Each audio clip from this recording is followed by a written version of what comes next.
السلام عليكم ورحمة الله وبركاته. كل عام وأنتم بخير. اشترك في قناتي فضلا ليصلك كل جديد. عاجل وزارة المالية بدء صرف مرتبات العاملين بالدولة بالزيادات الجديدة. هقول لك دلوقتي على ميعاد بدء صرف المرتبات.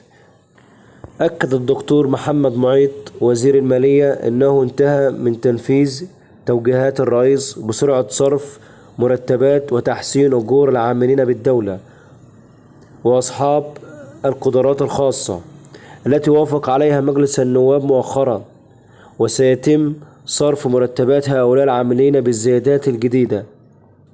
هيكون الصرف بإذن الله قبل حلول عيد الفطر المبارك وعيد القيامة المجيد، وذلك في إطار جهود الدولة لاحتواء أكبر قدر ممكن من موجة التضخم وتخفيف الأعباء عن المواطنين. اعتبارا من 13 إبريل المقبل هيتم صرف المرتبات. اعتبارا من 13/4 المقبل شهر إبريل هيتم صرف المرتبات بالزيادات الجديدة. اشترك في قناتي فضلا وتابع كل جديد. كل عام وأنتم بخير.